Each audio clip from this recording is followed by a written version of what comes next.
Hello, I'm Sarah and I am the head teacher of the School of Gentle Protest, and this lesson is all about quiet activism.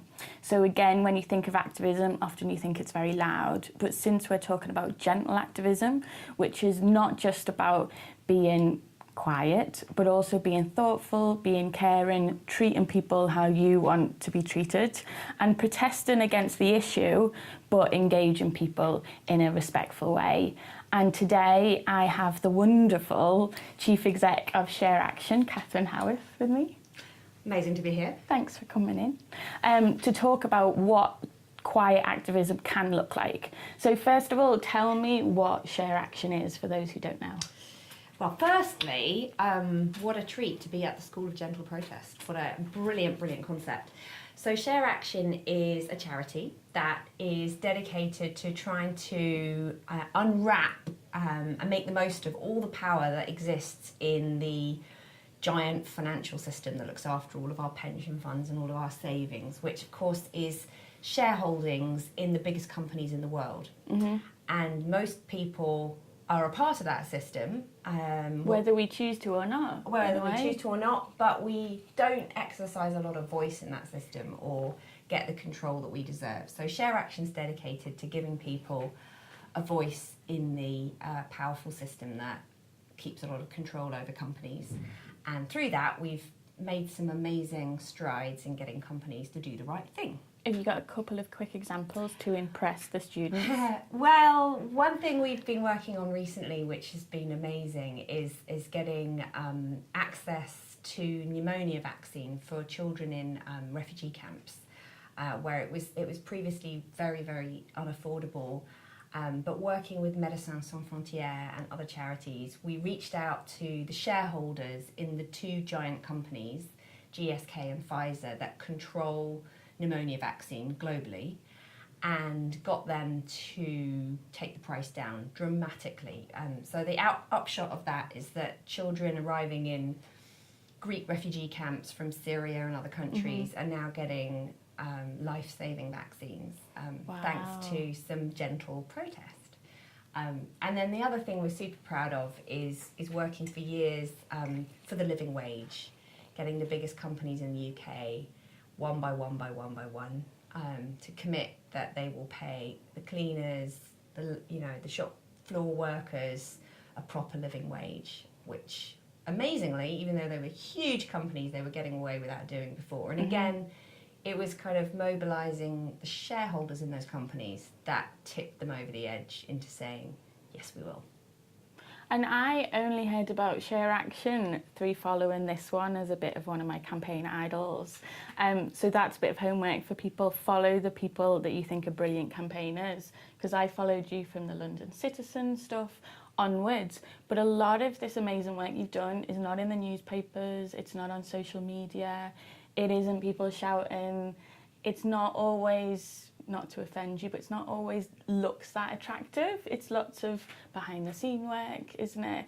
But it seems to be making enormous differences. So tell me why it's important that you do your activism in a quiet way. Well, it's, not always those that shout the loudest that get the prizes in life. It often is, but in this particular instance, what we've tried to do is kind of a power analysis of who really has influence on the companies we want to change, whether it's on environmental issues or human rights issues or supply chain labour practices or whatever it might be. And the group of people that companies listen to before anyone else is their shareholders. And the shareholders are, they operate in big glassy, quite faceless buildings, but we've cracked open that world and we've built relationships with people that have an amazing amount of power in the shareholder world, and actually we've got to know them.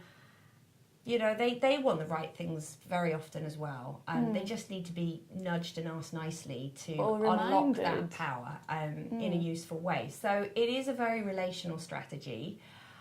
It's gentle, but it's not wimpy. Yeah.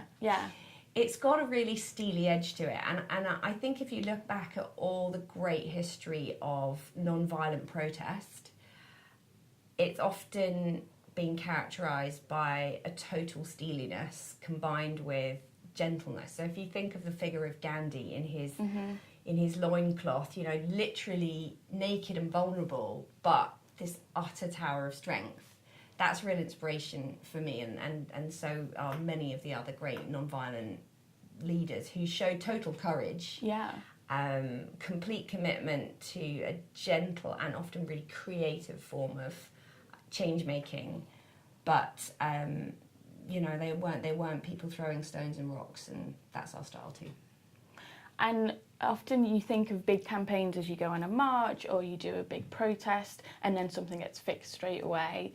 But as you know, and as I know, you can do one big thing, but then it tends to be months or even years or even decades before something will change because of all that behind the scenes work. So I know you've got shareholders that go to the AGM and ask particular questions in front of other shareholders and to the board members. But what's some of the stuff behind the scenes that's even quieter and even more hidden that often as protesters we don't think about, or we forget that work that needs to be done? Well, let me say first of all, I think it's incredibly important to get on the streets as well. I do, I mean, yes. We are not replacing other forms of activism. You've got to be seen, you've got to put your body out there on the street with everyone else and be a collective movement sometimes. But it's about having a variety of tools in the toolbox. Definitely. And thinking, again, it's this point about who's got the power to give you what you want. If you're really, really clear on what you want, whether it's, let's say, to get Tesco to become a living wage employer, which, by the way, as of today, it's still not a living wage employer, so that's one we still have to win. Put that on your homework list. If you want Tesco to be a living wage employer, you've got to think, who does Tesco listen to? Who's who on the board? What's their personal story? What's important to them? What do they want as their legacy in business life? You know, just really do your homework and put yourself in the shoes of the person you're trying to influence and the people you're trying to influence. And that goes for the corporate leaders. We want to make the decisions for change, but equally these very large shareholders that have an influence on them. And for example, every year can cast votes on how much the directors of the companies get paid. So these shareholders have some very useful rights. And they hold those rights on behalf of ordinary working people in the UK and other countries who every single month put money into a pension fund out of their paycheck. And it just disappears into a black hole, and people don't realise that that is a point of influence. But only if you get organised, get educated. So a lot of what we do at ShareAction is kind of teaching people how this system works. Yeah.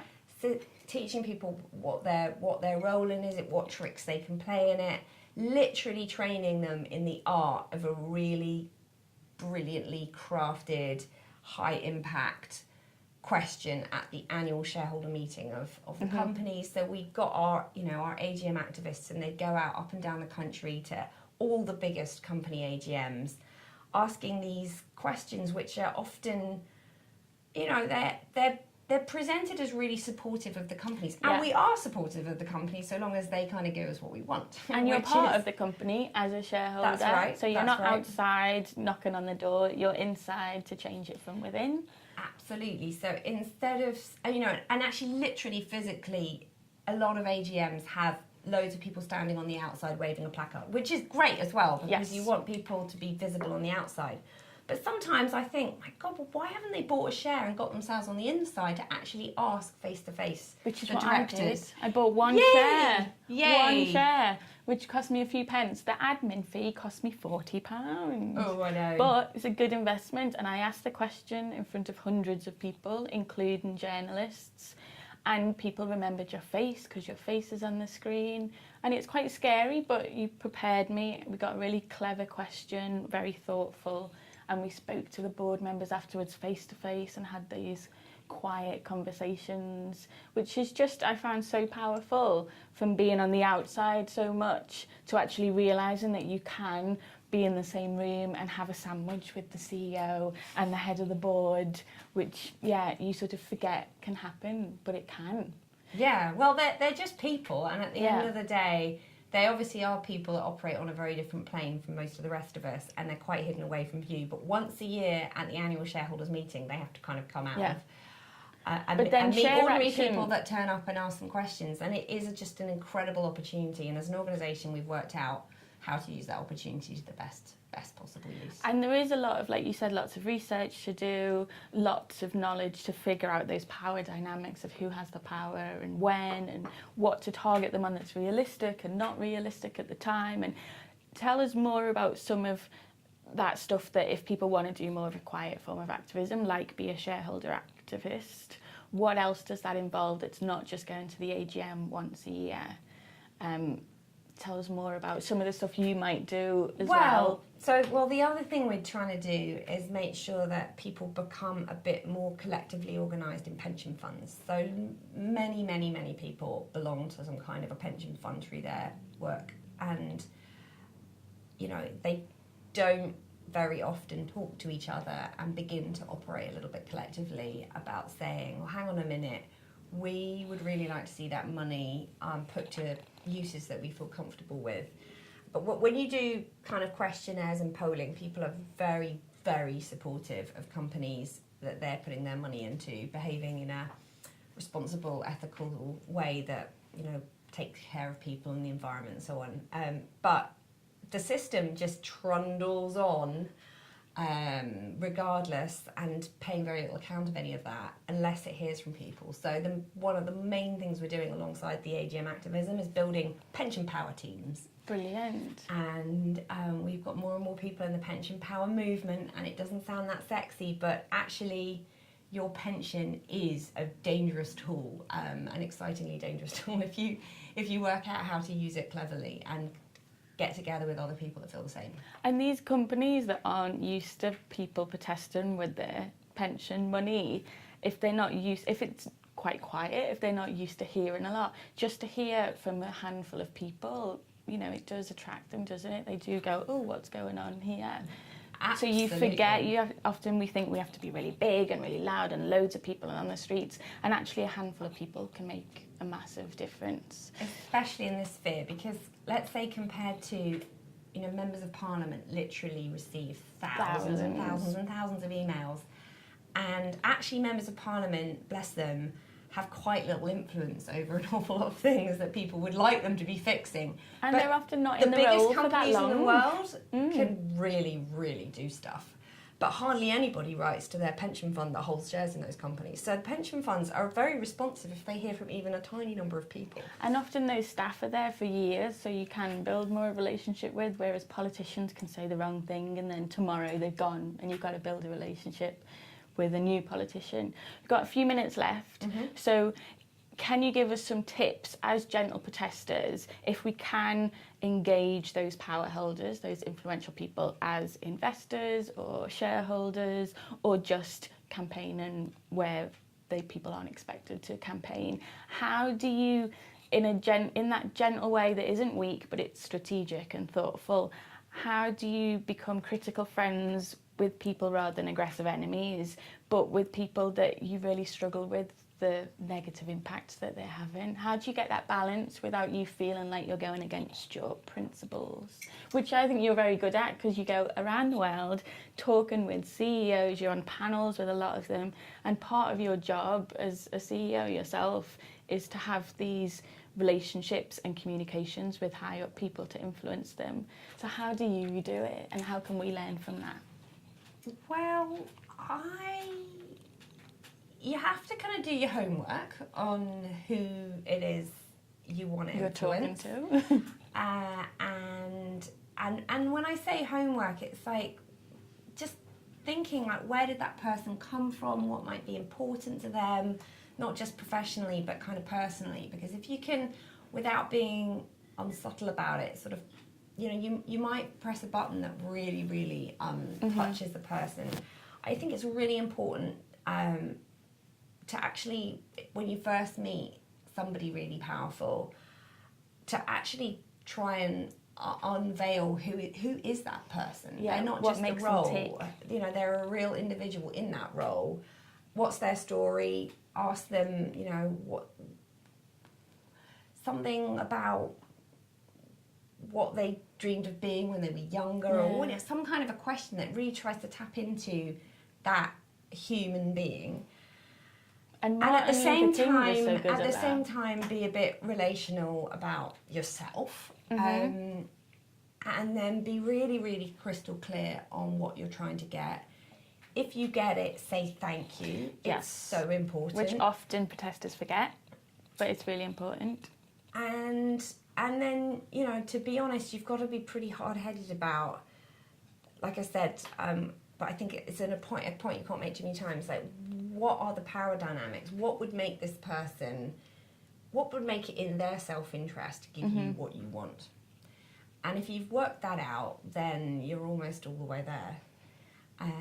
And make it a pleasant rather than a humiliating experience to do business with you.